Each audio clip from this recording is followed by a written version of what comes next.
So you're making your big move to the state of Texas, and naturally you're looking at Dallas, you're looking at Houston, you're looking at San Antonio, but you might have your eye on Austin. Well, in this video, we will be going over 5 things you need to know before moving to Austin. Just some basic information so that you are as informed as possible with your decision. If that's the reason you clicked on this video, stay tuned because we're getting after it right now.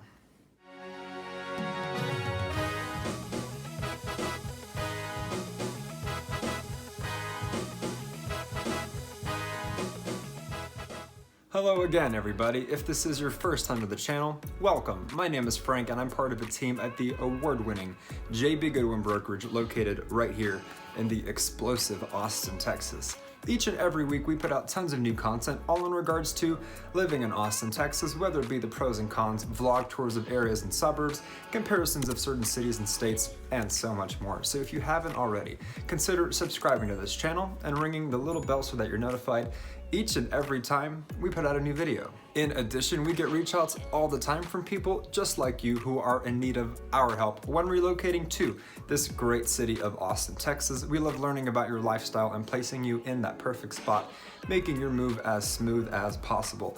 But the only way we can do that is by you reaching out to us. So do not hesitate. Whether you're 9 days away or 90, go ahead and shoot us a text, send us an email, give us a call. Any day of the week, any time of day. So as mentioned in this video, we will be going over the 5 things we feel you must know before moving to Austin, Texas. And our goal is not to persuade, our goal is not to dissuade. It's just that when you're looking at different cities and you're trying to make your move, especially if you're coming from out of state, you might think you want Austin, but the truth of the matter is it might not be the right fit. Or you might be a little on the fence about Austin and you might learn enough to realize, hey, that is where I want to start my next chapter. So being consistent with the theme of brutal honesty that I try my best to maintain consistently throughout all of our videos, I am simply going to give it to you straight, and hopefully by the end you will arrive at your own conclusion. And just a little disclaimer, a long time ago, one of our very first videos was 10 things to know before moving. We covered the subject of schools, of property taxes, of the real estate market, the weather, the traffic, things of that nature. So in this video, the 5 things we will be talking about are going to be in addition to those 10. And I do encourage you to check out those 10 if you're curious, but be warned, it was one of our much earlier videos. So number 1 on this list that we are going to talk about is going to be the subject of politics. In case you haven't heard, the state of Texas is quite conservative. However, it is an interesting dynamic because the city of Austin is the unofficial liberal hub of the state of Texas. And for me personally, I tend to like that dynamic because you get a mixture of both. As soon as you get out of the downtown metro area, which is exceptionally liberal, it doesn't immediately swing to exceptionally conservative. Instead, it is going to gradually dissipate and blend the further away from Austin you get until you are, yes, eventually in a much more conservative area of Texas. So what can you realistically expect being in a red state, assuming you might be moving from a blue state? Well, for starters, Texans do love their guns. Now, that doesn't mean everywhere you go, you're gonna see people waving guns around in the street. The truth of the matter is, most Texans who have guns are quite responsible with their guns. They either use them recreationally for hunting or they have them safely concealed. But no, you're not going to find perhaps what is a stereotype that everyone's just shooting guns all the time and you see them all the time. In my own experience living here pretty much all my life, I've rarely seen any guns. I know they're there because it's part of the culture, but what I'm saying is it's not going to be in your face, nor is it going to be unsafe. For the most part, Texans take that right very seriously and very respectfully, despite what you might hear. Now, with the stereotype of guns out of the way, another thing I'll address is the subject of religion, more specifically Christianity. Not every single Texan you meet is going to be God-fearing in church each and every day. No, but it is going to be more part of the culture here. Say on a Sunday you want to go out and grab a meal with your family. Well, if you go at 11 or around noon or even 1 p.m., those restaurants are going to be packed because a majority of people will be leaving church and going out to eat. In addition to that, I could touch on the voting, I could touch on the support for military, I could touch on the support for law enforcement, and so many other stereotypes that come with being a conservative state. But what I'm really getting at, what I'm trying to get across is that despite certain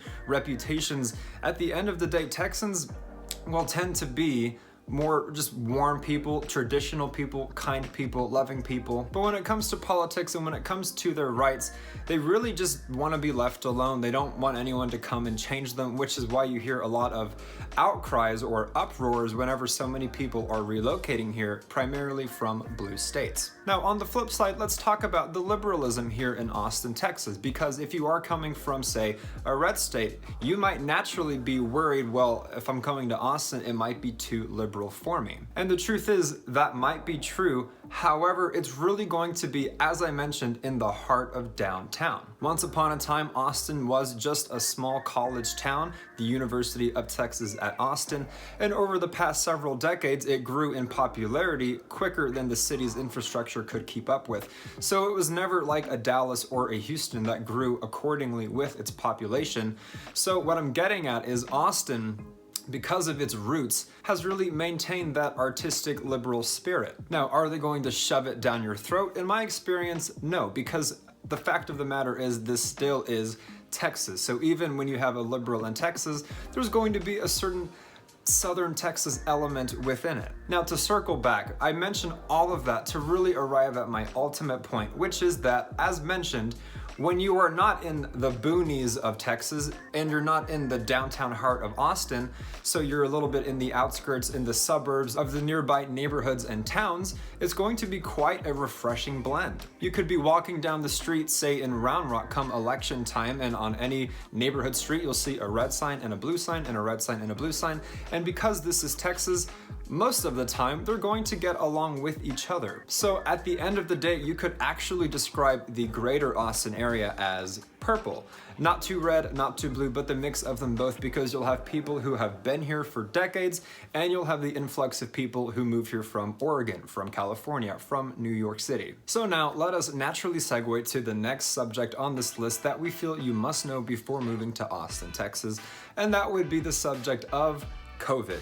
Touchy subject, I know. While I won't get into anything too controversial, I will remain consistent with my honesty and just tell you how it is. Once upon a time, I had a brief stint living in Los Angeles, California, one of the liberal mega centers of the entire continent. And that was several years back at this point in my life, but I'm still connected with a lot of the friends I made in Los Angeles.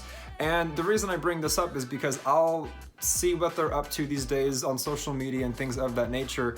And they'll be at a doctor's office, they'll be in a store, they'll be at a park, and a lot of them will be posting things saying, oh my gosh, I can't believe this person isn't wearing their mask. How dare you? Oh my goodness. Put on your mask, just be safe, be considerate, all of these things. And me having been back in Austin, Texas for a number of years, I look at that and it's almost a little bit jarring, because the truth of the matter is, as of the making of this video, which is August of 2021, we haven't had a mask mandate in quite some time. So I say that because culturally there is going to be quite a difference in how the subject of COVID is approached and treated. I'm not saying that here in Texas or here in Austin specifically, nobody wears masks, but by simply being in Texas with its culture, the approach is rather, hey, if you'd like to wear your mask, absolutely wear your mask, but don't force me or tell me what to do and make me wear mine. More or less, that really is the attitude here. People tend to be respectful of each other's views, but they're not trying to tell anyone what to do, which is consistent with what I mentioned earlier about the politics here and the mentality of, hey, welcome to Texas, absolutely, but just don't try and change us, don't try and control us. So to further talk about how COVID is here in Texas, feel free to wear your mask. You're not going to get looked at weird if you don't or if you do.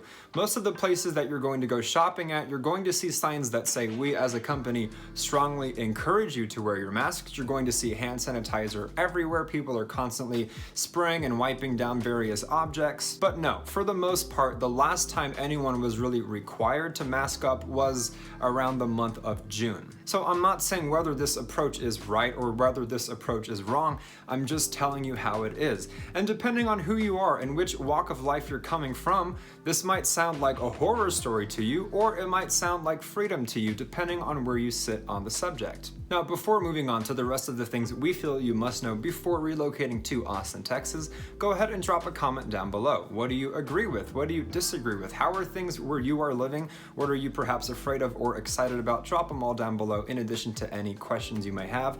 We'd love to get involved with you guys. In addition to that, go ahead and like this video as well, as it really helps our channel grow and tells us that we're doing a good enough job providing some value for you. And lastly, if there's anyone you know in your life who is considering a move to Austin, Texas, and would like to learn more about it, go ahead and share our content with them and spread the good word. Moving on now to the third subject on this list, naturally segueing from the first two, and that would be the Southern vibes, the Southern culture, the Southern hospitality, and the reality of living in the state of Texas. As I've mentioned in many of our previous videos, and as many people have commented mentioning and verifying on many of the previous videos, it's not a shtick, it's not a stereotype, it's not fake, it is a real thing. Soon as you leave whatever state you're moving from and you come to Texas, things are automatically going to feel different. Despite a majority of people perhaps leaning conservative, despite all the things I mentioned before, hard opinions and being a little stubborn perhaps, or set in their ways, or whatever you want to call it, so on and so forth,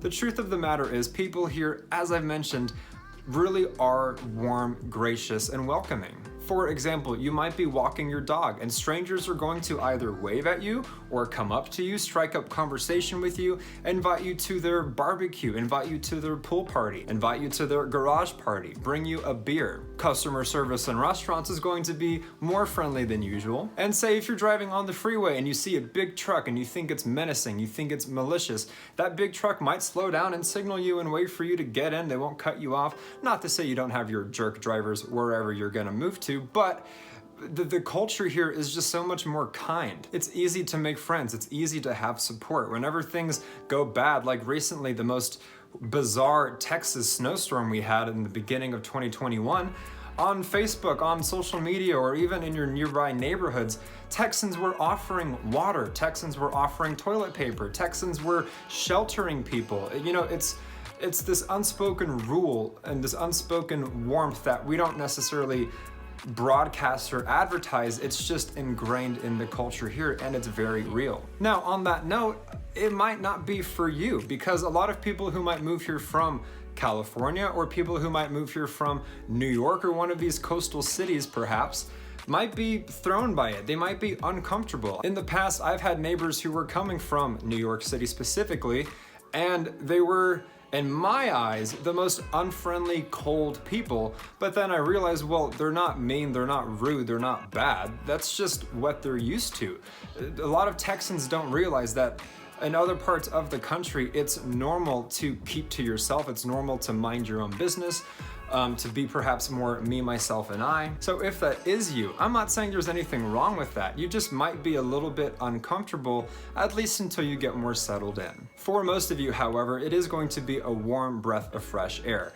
However, as I mentioned, the way Texans are, just don't try to tell them what to do. Don't try to change them, or they'll probably secede. Kidding, of course, but so having just covered the Southern culture, let us naturally segue to number 4 on this list, which is going to be more specifically Austin's culture. As mentioned, if you're in the Cedar Parks of the world, the Round Rocks, the Pflugervilles, the Georgetowns, so on and so forth, that is more or less what you can expect. But as I mentioned, as soon as you get into the city of Austin, it's like you're in a different world. Truthfully, Austin really does hang its hat on being weird. Its slogan for years upon decades has been, keep Austin weird. And what that entails is a certain soul and a certain spirit and passion for artistry, for being eclectic. You're going to see a number of murals downtown. You're going to see a number of artistic museums downtown. You're going to have too many music venues to count. You're going to have all of the biggest music festivals, barring Coachella here in Austin, Texas as well. You're going to have healthy living. You're going to have crystal shops. You're going to have hiking. You're going to have yoga. You're going to have IPAs. You're going to have avocado on toast. You're going to have street tacos, taco trucks. Very soulful, very spirited, very passionate, and very friendly. And that might be perfect for you depending on the hobbies you have, the interests you have, or where you're moving from. But because I am brutally honest on this channel, I will say it as it is. Austin is going to be the least Texan city in all of Texas.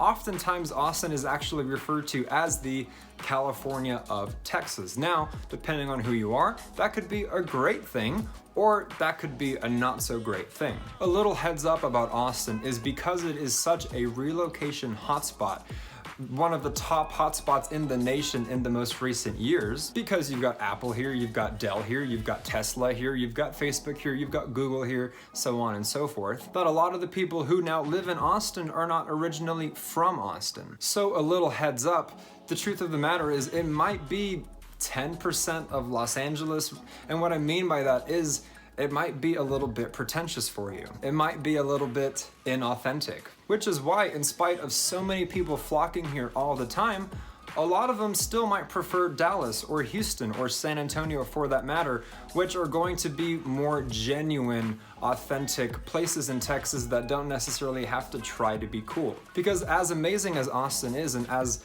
much fun as Austin can be, it's going to feel a little bit touristy. It's going to feel a little bit young. So again, it might be right for you or it might not. I'm simply just telling it as it is. Now finally, last on this list, the fifth thing we feel you must know before moving to Austin, Texas is going to be the subject of its relative affordability. It is true that the state of Texas has no state income tax, and it is true that, say, in contrast to the New Yorks of the world, the Californias of the world, the Oregons or the Washingtons of the world, Texas is going to be considerably cheaper. You might be moving from the state of Washington, selling your tiny townhouse for $400,000 that might have been 2 or 3 bedrooms at 12 or 1400 square feet, and taking that 400 grand to the state of Texas to buy much larger. Because it is true, 400,000, 500,000, 600,000, whatever it is, will automatically pretty much guarantee you at least 3 or 4 bedrooms, easily 2,000 or 3,000 square feet, perhaps by a pool, perhaps